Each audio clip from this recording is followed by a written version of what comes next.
So in Saints territory now. 10 at the 25-yard line.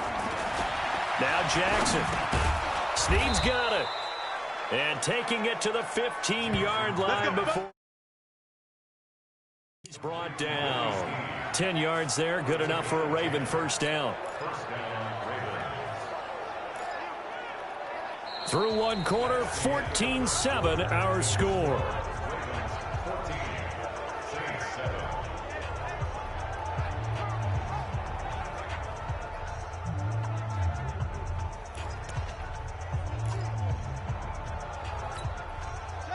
Jackson and the offense come up 1st and 10. And he's a perfect 5 for 5 here to begin the game. Throwing is Jackson. Escape. Jackson hit, and he lost the football. And this is picked up by the Saints. And a big turnover there as his guys will get the football back. He tried to buy some time to the right. So, Charles, when a guy gets out of the pocket, what's the focus of the quarterback? Most of them keep their eyes downfield. They want to try and make a play throwing the ball.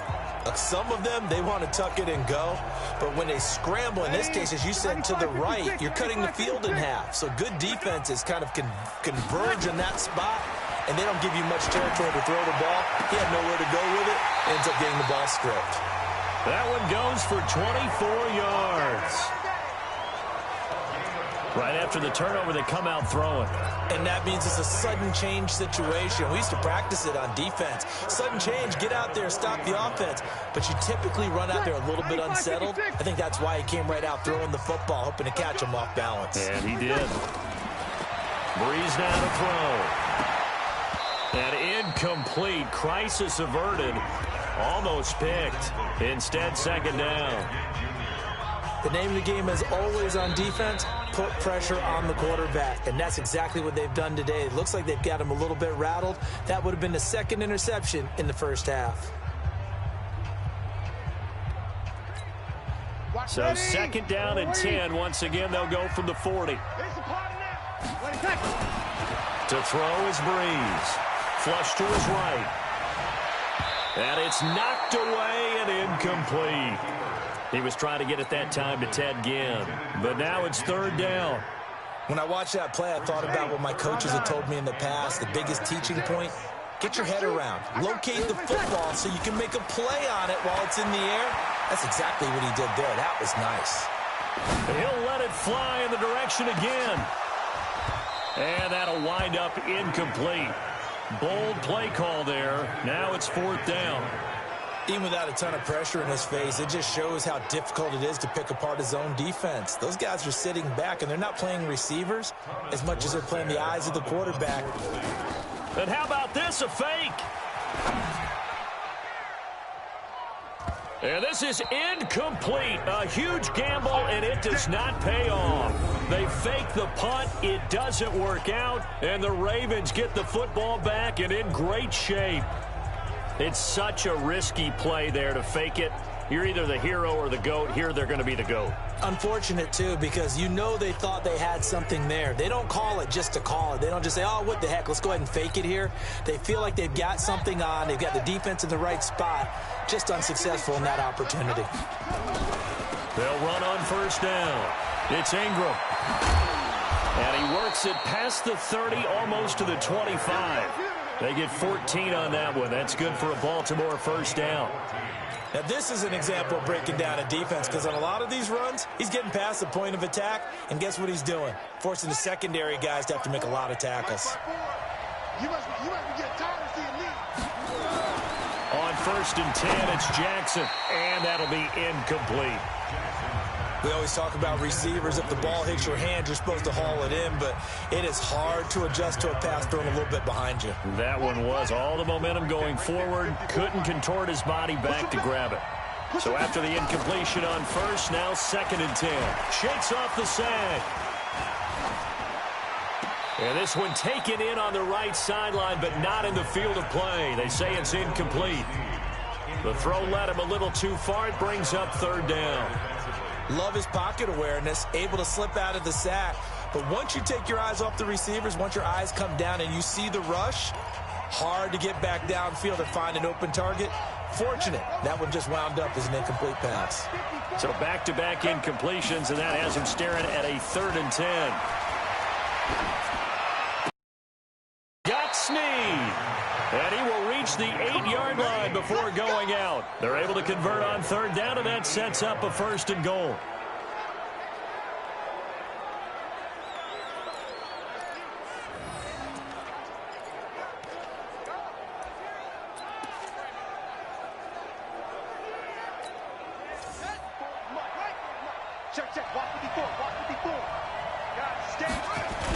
They'll run here with Ingram. Trying to run inside, but nothing there. They'll say no gain on the play, and it'll be 2nd and goal. Well, we just saw a great example of what we talked about with his coach prior to the game. He's definitely one of the better linebackers at reading a play and flowing to make the stop before it turns into something big. 2nd down and goal. Jackson, and he is going to go down. Back at the 11-yard line. Cameron Jordan able to take him down. It's a loss of 3. 2nd goal, last thing you need to do is get pushed backwards to take a sack. But he couldn't find anywhere to go with the football. Had to eat it and ended up on the ground.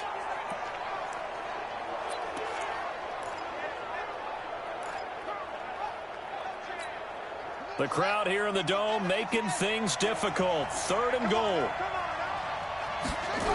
They'll try and run. Ingram. And a short pickup there down to about the 9. Only able to pick up a yard, and that's going to leave him with a long 4th and goal. This situation in the 4th quarter, you go for it. But here, take the points. If you go for it here and don't get it, you and I are missing our plane, and we're going to the post-game press conference to hear him justify it. Because the next thing we'll see is the owner walking in announcing a firing. There is no way he goes for it here. Get the field goal. It's the first half of the game. You've got time to make it up. Jackson hit, and he lost the football. And this is picked up by the Saints. And a big turnover there as his guys will get the football back. And hindsight 2020, I think they probably should have gone for the field goal, right? The 3 points would look really good right now, but I think what we just saw...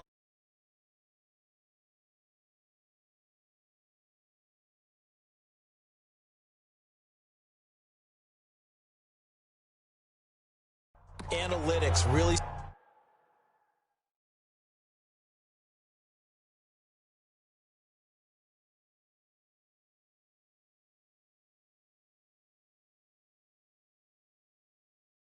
starting to creep into the game because more and more teams are saying the more you go for it, the better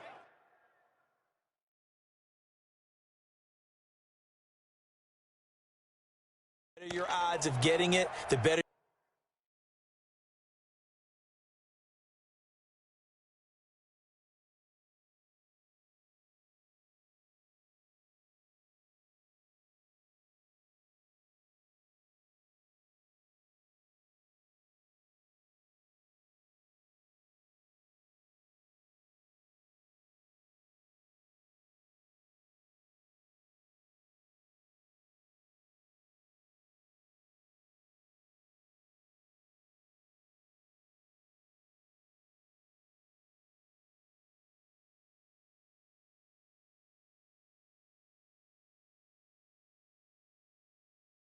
Your odds of scoring 6 points instead of 3. They took a chance there. It just didn't pay off. Yeah, right here, the anti-analytics guys go thumbs up. There's Breeze. And this will be incomplete. Physical play on the football there, and it's 2nd down. That would have been a great catch, but it was real difficult to hold on to it because it was contested all the way. Would have been a great play if he'd been able to haul that one in. Eluding the pressure right. He's going to let this go deep, back over the middle. Into double coverage, and it's intercepted. Picked off by Tony Jefferson. And he'll return this one just shy of midfield to the 49. Thomas, the intended target. When a team's turned it over 3 times in the first half, we just look at the offense and say, guys, what are you doing? But instead, we really should be looking at the defense. They've created the takeaways. 2 interceptions, 1 caused fumble. They played awfully well swarming to the ball here in the first half. After the interception, here's Jackson. Forced out to his left. And he's going to keep it here. And he'll go down, but not before getting this inside the 30. 23 yards on the tuck and run.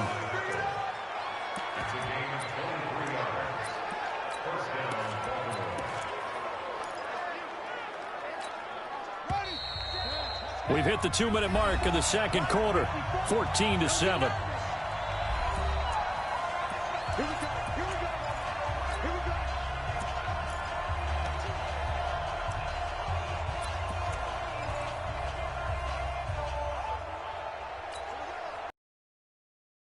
Fans, a reminder, I have a note card here that says ad-lib halftime preview. So I guess let's do just that as we'll hand things over to Jonathan Coachman in Orlando when this one reaches halftime. Did I do okay?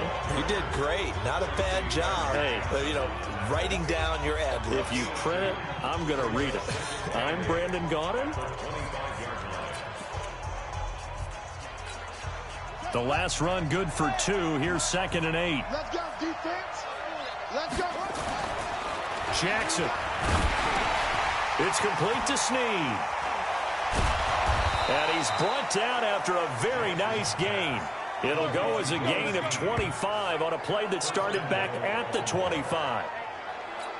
So in the second quarter, he's already up over 100 yards receiving now. And isn't 100 the magic number for a really good game for a receiver? So he got a chance to really shatter that and have a profound effect on this game. It's a loss of 2 there, bringing up 2nd down. An interesting and intriguing decision there defensively because they kept extra DBs on the field despite seeing the multiple tight end look that came out for the offense. I thought they were going to switch out of it. I didn't know if they felt they didn't. And he'll get in. Touchdown, Baltimore. A 3-yard touchdown run as the Ravens push further out in front. And that'll give them a 2-score lead here, but I'm looking ahead. They just want to hold it for the final moments here in the second quarter. They don't want to give up anything on the other side. No, not at all, because if they don't, it almost had the feel of an imposing their will score. And right now, they want to make sure they keep that and carry it into the second half. Tucker able to connect on the extra point, and it's now 21-7. So that drive, 4 plays. And it's Mark Ingram who caps it off with a touchdown run. Boy, I guess they're going to keep trying to put the pedal to the metal here. They're going to try an onside kick.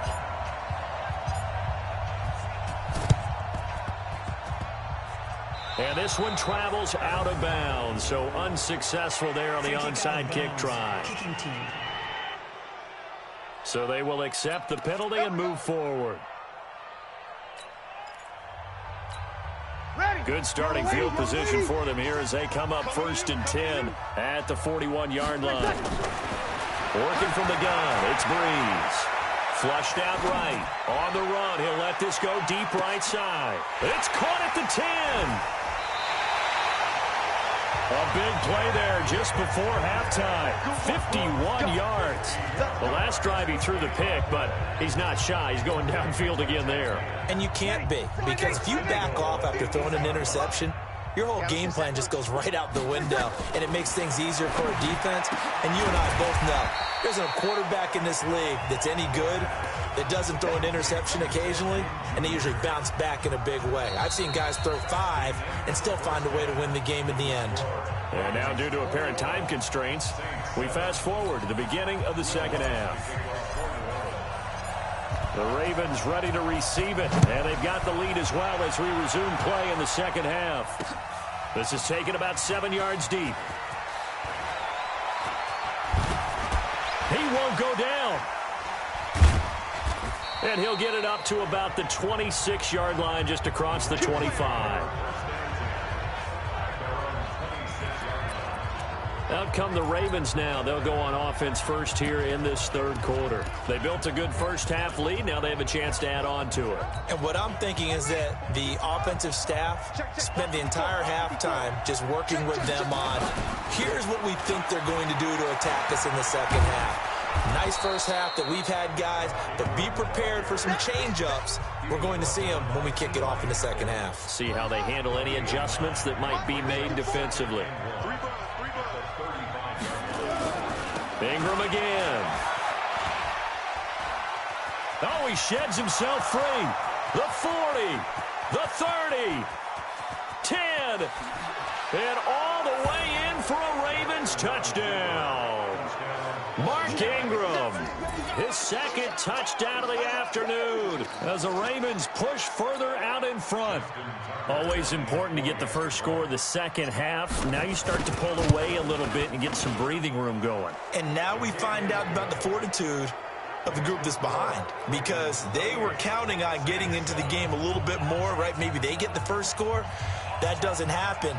It looks almost insurmountable, but it's not. Let's see how hard they play the rest of the game. And the Saints hands team able to rein this one in.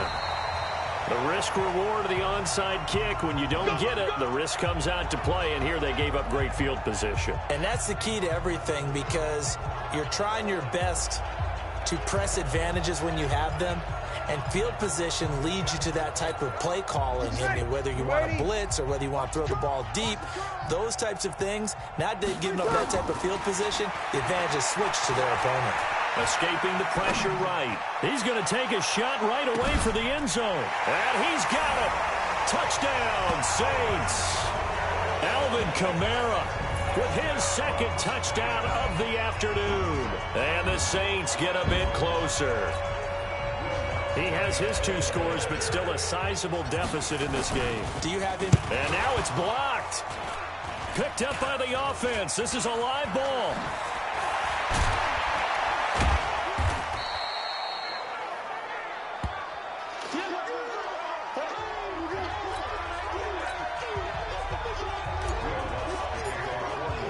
Following the botch PAT, they're set to kick this one away.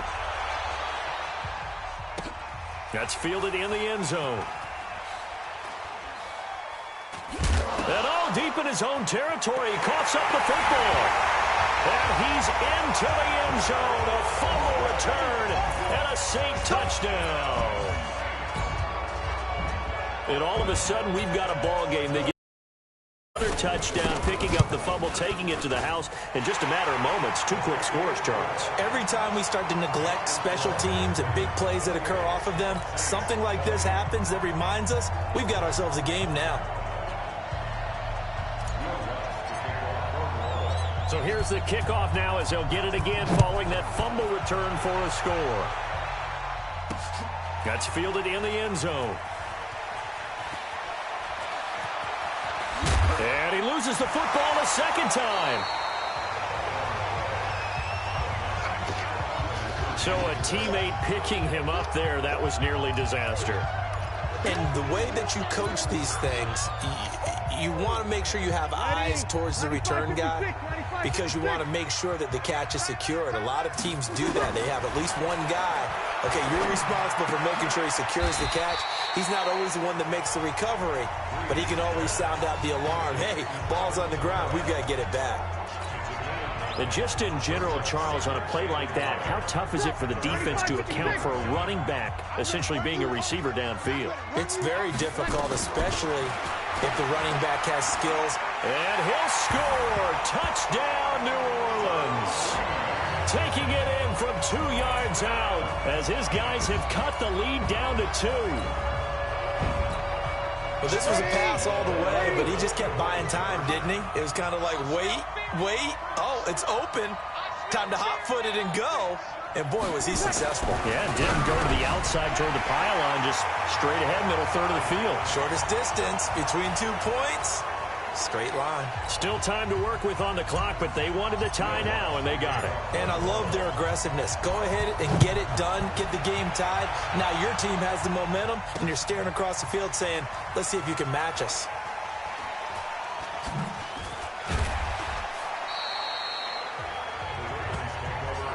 Let's go, baby. Let's go.